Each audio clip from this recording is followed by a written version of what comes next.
नमस्कार, मी किरण नाईक आणि तुम्ही बघत आहात लोकमत लाईव्ह.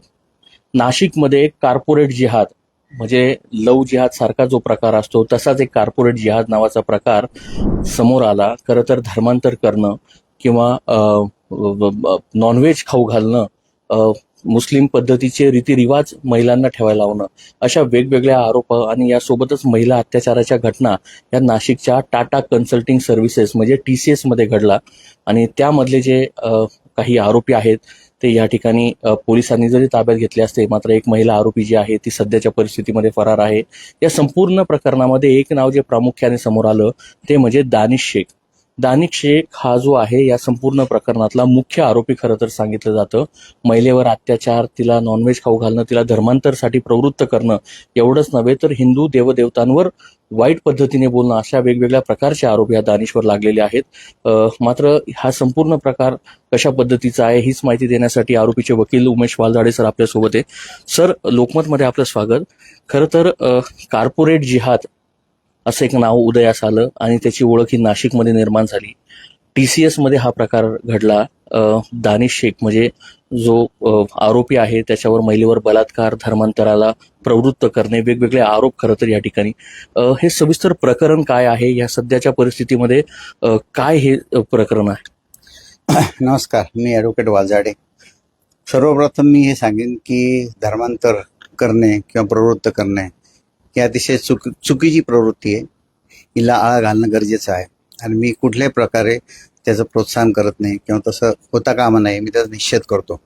परंतु ॲट द सेम टाईम आपल्याला हे बघितलं पाहिजे, कुठली मोठी कंपनी, मल्टीनॅशनल कंपनी आहे, तिथे असं एकदम इझिली जिहाद नाव देऊन त्याचे रंग देऊन त्या कंपनीला बदनाम होता कामा नये असं मला वाटतं. मी कुठल्या कंपनीचं नाव घेणार नाही, कारण मी 3 ते 4 मल्टीनॅशनल कंपनीला रिप्रेझेंट करतो आणि त्या कंपन्यांमध्ये एक महत्त्वाचं असतं की एक पॉश कमिटी असते. पॉश कमिटी म्हणजे त्या कमिटीमध्ये एक lady senior G law graduate असते का, आणि ती ते इन्चार्ज असते पॉश कमिटीची. 2 मेंबर्स इंटरनल कमिटीमधले असतात की जे शक्यतो स्त्रियाच असतात, कारण POSH committee itself is meant for स्त्रियांवरती काम करत असताना काय अत्याचार होऊ नये, लैंगिक अत्याचार होऊ नये किंवा कुठल्याही प्रकारे त्यांचं प्रताडणं होऊ नये हा. आणि एक जे असते NGO फॉर्म असते बाहेरची. तर इथे 2022 ते 2026 पर्यंत आता अनेक आरोप करण्यात आलेले आहे आणि त्या आरोपामध्ये कुठलेही एक साधी कंप्लेंट लेखी किंवा ओरल म्हणावं पॉश कमिटीकडे नव्हती. म्हणजे मला आश्चर्य असं वाटतं की ह्या लेडीज आहेत. बरं, आता या लेडीज जे नाव घेणारे न्यायप्रविष्ट बाब आहे, हे 18 खाली वया खालील नाही, सगळ्या मॅच्युअर्ड लेडीज आहे. कोणी 23, कोणी 26, कोणी 24 असं. हे IT सेक्टरमधले आहेत. त्यांना एकदा असं वाटू नये की आपण टाईप करून एखादी कंप्लेंट द्यावी, बरं जाऊन पोलीस स्टेशनला कंप्लेंट द्यावी. आता मी वळतो दानिश शेखकडे. ह्या व्यक्तीचं मी पूर्ण रेकॉर्ड चेक केलं. He is past with flying colours. इथे 2018 साली तो लागला.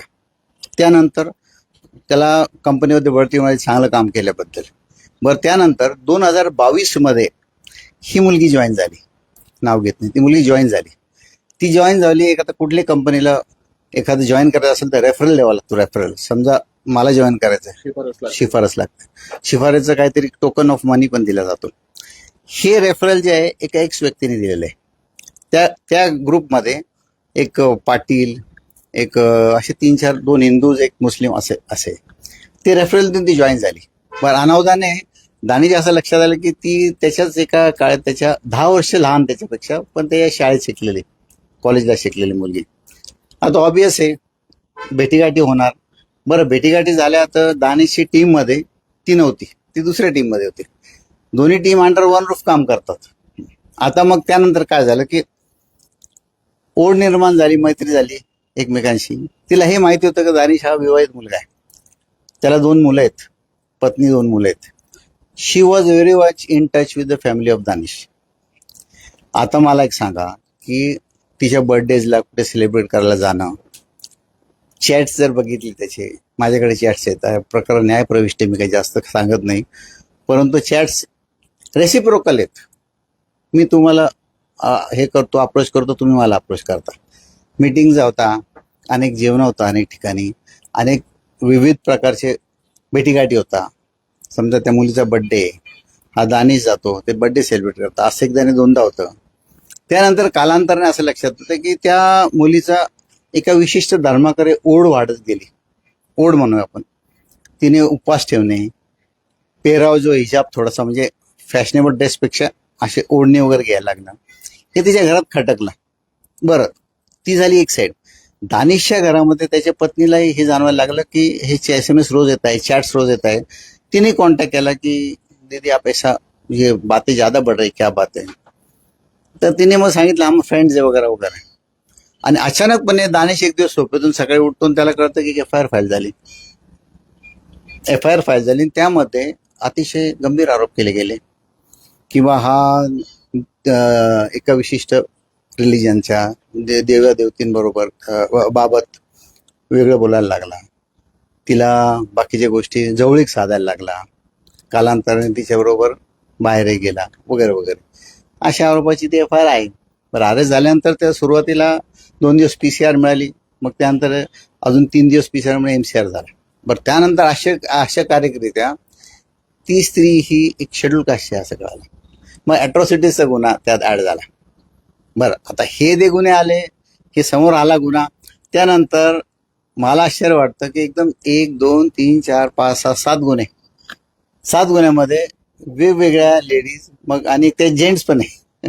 जे दानिश विरुद्ध दुसरा जो CR दाखल झाला त्यात पुरुष आहे. त्याचं नाव वगैरे लागलं, माने म्हणून 35 वर्षाचा पुरुष आहे. तर ज्या गुन्ह्यात दुसरा मी अपेअर झालेलो आहे. अशी परिस्थिती असताना मला असं वाटतं की एवढं लवकर आपण एखाद्या मोठ्या कंपनीमध्ये होत असलेल्या 4-5 गुन्ह्यांबद्दल लगेच त्याला जिहादचं नाव देऊ नये असं माझी विनंती. बरं, त्यातल्यात मी असं ओव्हरऑल बघितलं, हा जे प्रकरण सगळे हाताळले असता. कायदा काय म्हणतो, एक घटना आहे किंवा एक घटना, सिरीज ऑफ घटने, तुम्ही एकच गुन्हा दाखल करून घ्या आणि त्याच्यात सगळे ऍड करा, अशी व्यवस्था आहे. आपल्या मान्य उच्च न्यायालयाचे आणि सर्वोच्च न्यायालयाचे केस लॉ आहेत. यात काय होतंय की सेपरेट गुन्हे दाखवून याला मीडियामध्ये उचलून एक प्रकारची मीडिया ट्रायल करायचा प्रयत्न झालेला आहे. हे मला वाईट वाटतं. कारण कॉन्स्टिट्युशनल राईट जो एका व्यक्तीचा, माझ्या रिलिजनबद्दल मी बोलेन, माझं रिलिजन कसं श्रेष्ठ आहे, मी तुम्हाला हे सांगेल की अरे तुम्ही विचार करा, माझ्या रिलिजनमध्ये या, हे चांगलं रिलिजन आहे, तुम्ही तुमची बाजू मांडाल. हे मांडत असताना हे का पब्लिकली माईकवर जाऊन मांडलेलं नाही, ते आपसातला चर्चा आहे. याला पुढे जाऊन बघून आपण त्यात किती सजा आहे माहिती का, 1 वर्ष.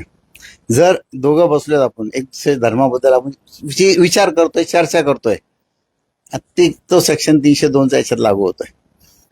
तुम्हाला असं म्हणायचं आहे का की यांचे मुळामध्ये संबंध होते आणि तीच त्या रिलिजनला म्हणजे समोरच्या मुलाच्या दानिशच्या मुस्लिम रिलिजनला फॉलो करत होती आणि तिने हेतू पुरस्कृत हे केलं?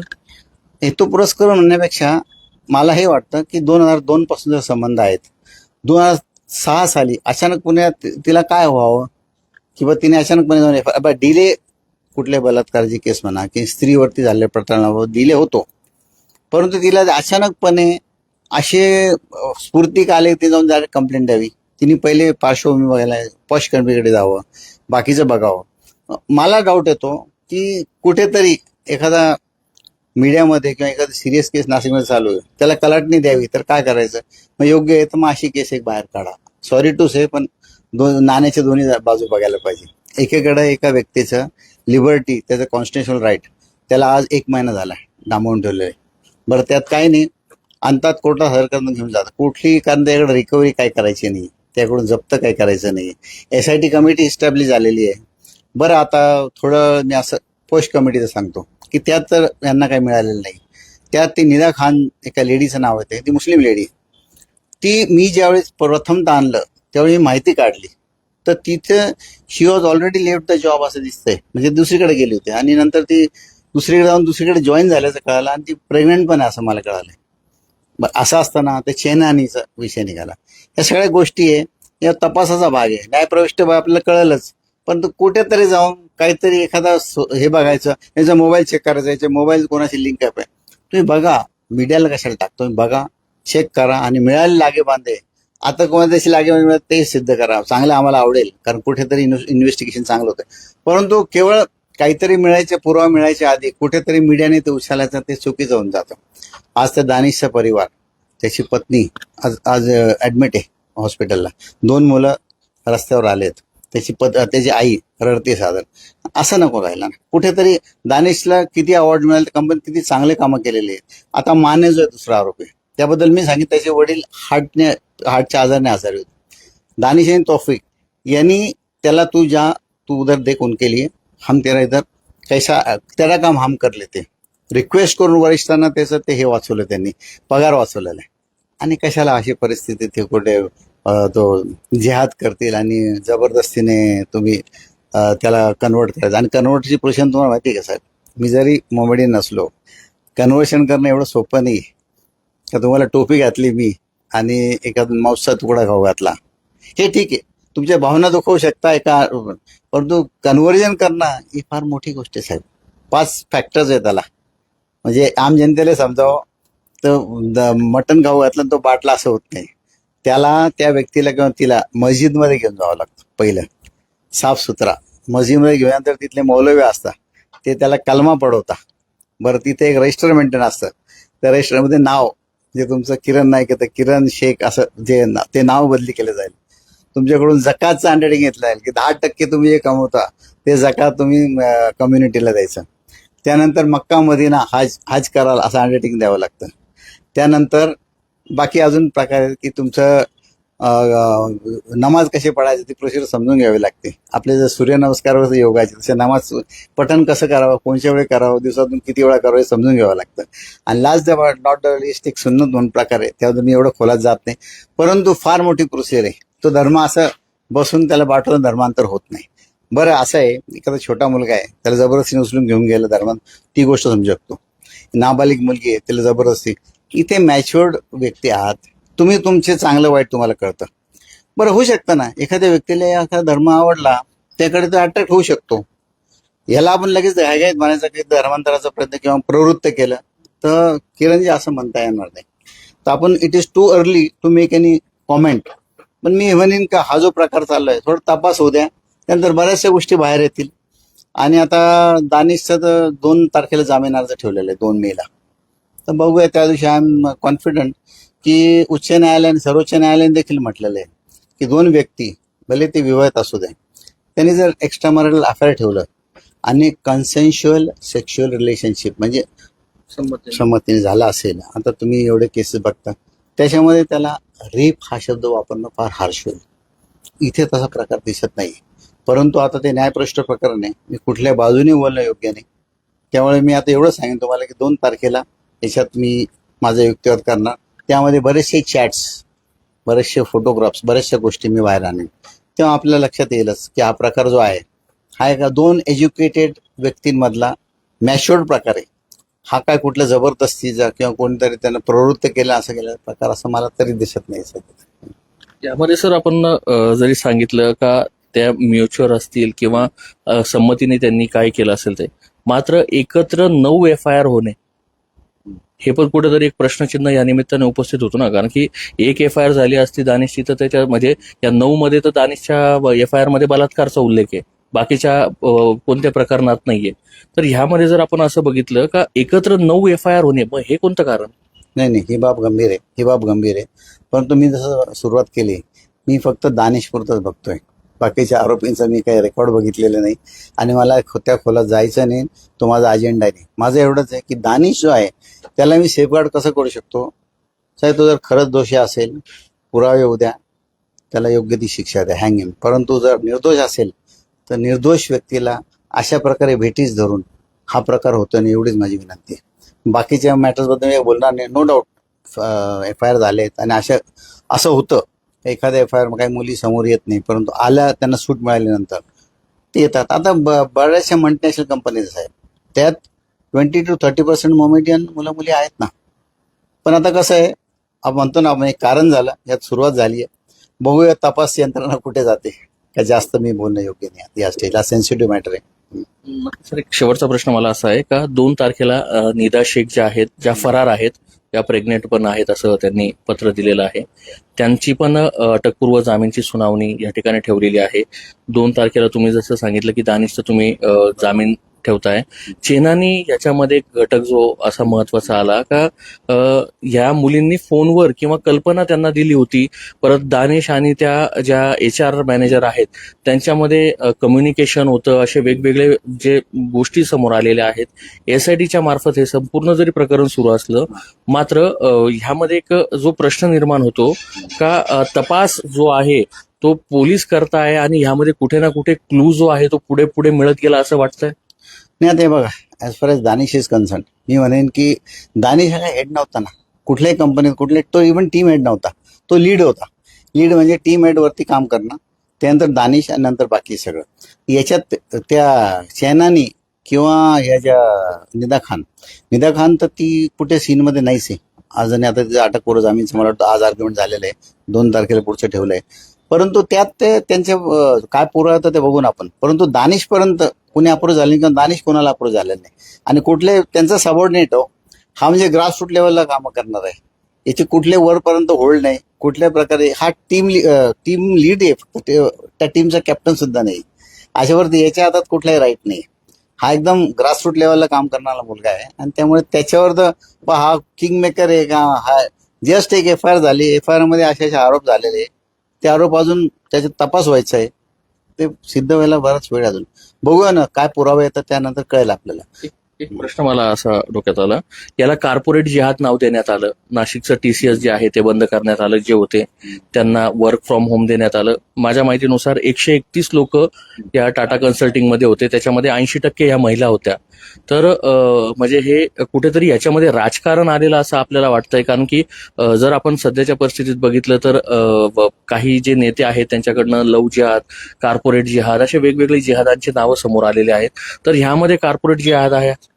आता कुठली व्यक्ती किंवा कुठली पॉलिटिकल पार्टी किंवा काय कोणाचं हे काढेल, रिव्हेंज काढेल सांगता येत नाही. परंतु मी एक म्हणेन, आता जो माने म्हणजे जे दुसरी FIR दाखल झाली दानिशची, माने 35 वर्षाचा व्यक्ती, त्याची बायको आणि त्याचा सालक तो पण या कंपनीत आहे ना. बरं त्याची बायको कोणाविरुद्ध काही कंप्लेंट करत नाही, ती स्त्री आहे ना, तिच्या कानावर तर काही गोष्टी गेल्या असता, ती काही हे करत नाही. मला हे विशेष वाटतं की त्या टीममधल्या एवढ्या महिला आहेत. आता तुम्ही किती फिगर बोलला, त्यापैकी 7 महिला पुढे येतात. बाकीच्या महिला काय त्यांनाही अन्याय झाला तर ते पुढे येतील ना, कळेल ना. पण कंपनीला बदनाम करणे आणि केवळ कुठेतरी कंपनीची नाशिक फ्लरिशिंग आहे आज, ती कुठेतरी ती शाखाच उद्ध्वस्त करून टाकणे, असाही कट असू शकतो. गॉड नोज, आपल्याला माहित नाही. पण या स्टेजला वगैरे तरी देखील कंपनी इतकं छान काम केलं की वर्क फ्रॉम होम दिलं आणि काम चालू ठेवलंय. आणि हे जी कंपनी आहे सर, ही ना मल्टीनॅशनल कंपनी आहे, जे ब्रांचेस किती आहेत, वरपर्यंत त्यांनी जशी दखल घेतली आणि ऍक्शन घेणार आहेत ते पण. परंतु आता आपल्याला कळलं जेवढ्या आरोपींविरुद्ध जी फिर्याद झाली दे आर डिस्कंटिन्यू, त्यांना टर्मिनेशन केलेलं आहे. परंतु ही तपास यंत्रणेनंतर कळेल ना आपल्याला कितपत त्यांचा सहभाग आहे, काय आहे ते. त्यामुळे आता ह्या ठिकाणी आता जास्त काय भाष्य करणे योग्य नाही, न्यायप्रविष्ट बाब आहे. पण मी परत एकदा सांगेन किरणजी की कुठलाही धर्म परिवर्तन किंवा जे म्हणतो आपण जबरदस्तीने धर्म परिवर्तन करणं ही बाब चुकीचीच आहे, असा होता कामा नये. ह्या प्रकारात तसं काही मला झालेलं दिसत नाही, कारण कुठल्या फिर्यादीचं असं म्हणणं नाही. फक्त धर्माबद्दल वाईट बोललं गेलं, काही बाबी आहेत त्या सिरियस आहेत, तपासाचा भाग आहे. बघूयात काय आहे पुढे. नक्कीच. खरं तर आपल्यासोबत जो आरोपी होता दानिश, त्यांचे वकील ॲडव्होकेट जे होते उमेश वालझाडे सर आपल्यासोबत होते. 2 तारखेला त्याची सुनावणी आहे. जर तो चुकीचा असेल, जर त्यांनी खरंच धर्मांतराला प्रवृत्त केलं असेल, हे प्रकरण न्यायप्रविष्ट आहे. SITची याची चौकशी सुरू आहे. जे पण येईल ते समोर येईल. 2 तारखेला त्याचा अटकपूर्व जामीन त्याचा जामीन जो आहे तो टाकणार आहे. तर निदा खानचा 2 तारखेलाच अटकपूर्व जामिनावर सुनवाई होणार आहे. 9 आरोपी आहेत, 7 FIR आहेत. अजून काय नवनवीन घडामोडी घडतात हे पाहणं महत्वाचंच ठरणार आहे. मात्र नाशिकचं टाटा कन्सल्टिंग सर्व्हिसेस म्हणजे TCSचं हे प्रकरण कॉर्पोरेट जिहाद नावाने संपूर्ण भारतात चर्चेत आलं. त्यामुळे नाशिक शहराची प्रतिमा कुठेतरी मलिन झाल्याचं नक्की या ठिकाणी सांगितलं जात आहे. त्यामुळे 2 तारखेला कोर्टात काय नवीन घडतं हे पाहणं देखील तेवढंच महत्वाचं ठरणार आहे. मात्र वालझाडे सर बोलताना एवढं सांगितलं, जर चुकीचं असेल ते 100% चुकीचं असेल आणि त्याला कोणीही समर्थन या ठिकाणी करणार नाही. मी किरण नाईक, लोकमत.com साठी नाशिक.